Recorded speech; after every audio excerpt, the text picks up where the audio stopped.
Hello mga friends, magandang araw po sa lahat. Ngayon naman ay magluluto tayo ng dinuguan my way. First step nito, gagamit ako ng pork ear. Ayan, tenga ng baboy. Kaya yung mangyayari dito, palalambutin muna natin. Meron tayong onion. Ayan. Ito luya.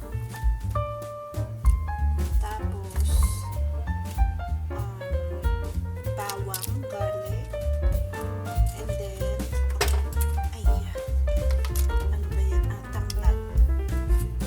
Stem ng tanglad. Ay, maganda. Ayan. Tapos, meron palang dahon ng laurel. Tapos, lagyan ko na rin ng pamintang buo. Ayan, parang nilaga lang guys. Add ko rin siya ng konting suka. Ayan.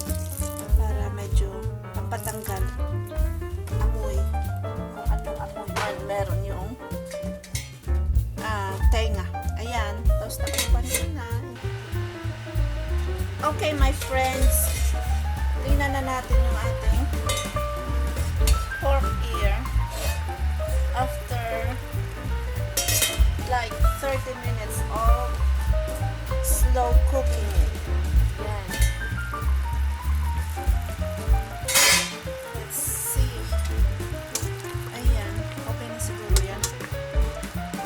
Medyo malambot na siya. Tapos, ilalagay ko na yung ating pork belly. Ayan. Isang malaking slab siya guys, pero pinagkakat ko siya ng ganyan para madali maluto at saka magkasya sa atin. Sa ating kasiro. Dami yan. Parang kailangan natin. Hindi na kailangan dagdagan ng tubig. Okay, so ito na yung ating meat, yung pork ear at saka yung pork belly after like 20 minutes. So ito na yung ating pork ear at saka yung pork belly. Ayan. Ayan. Hindi. Tapos hihiwain ko lang siya.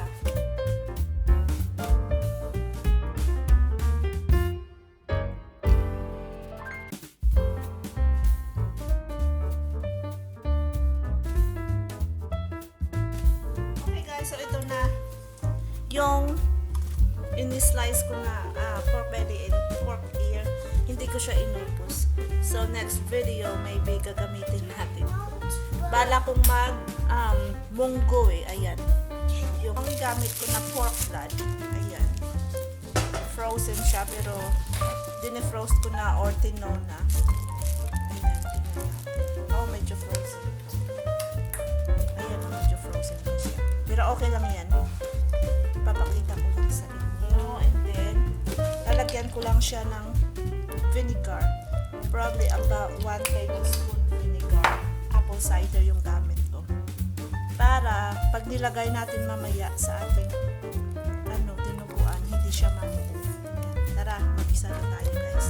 Okay, so ito na yung ating kasirola. Maglagay lang tayo ng konting olive oil. Tapos, mag-isa lang tayo ng onion. Madaming onion. Ayan. Ginger. 5 and garlic.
pinaglagaan natin kanina guys.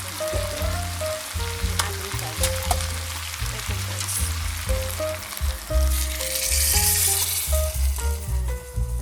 Ayan. Pagkakulo nito guys, ano na tawag? Pagkakulo, pwede na natin ilagay yung stop. Okay. So kumulo na siya guys, that means ilagay na natin yung tugo.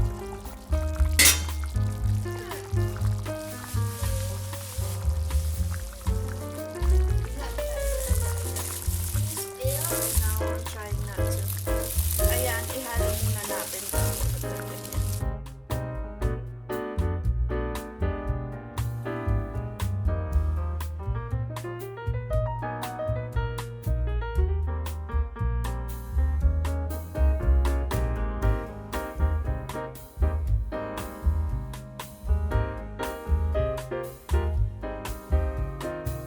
Ay, kalimutan ko guys yung ating pampaasim pala. Ayan. Instead of vinegar, ito yung nilalagay ko, sinigang mix. Suki. Proven and tested. A million times ko na talaga naman. Ayan. Go ahead, dagdagan kita siya.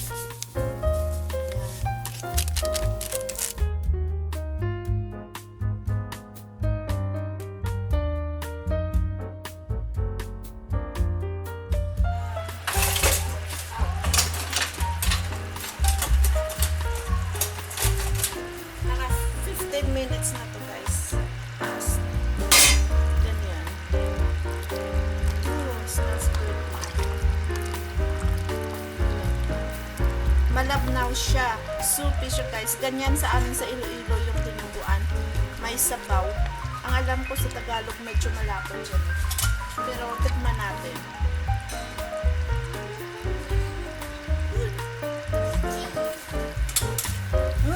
Ang sarap. Lalagyan ko siya ng breadcrumbs. Pampalapot ko. Sarap.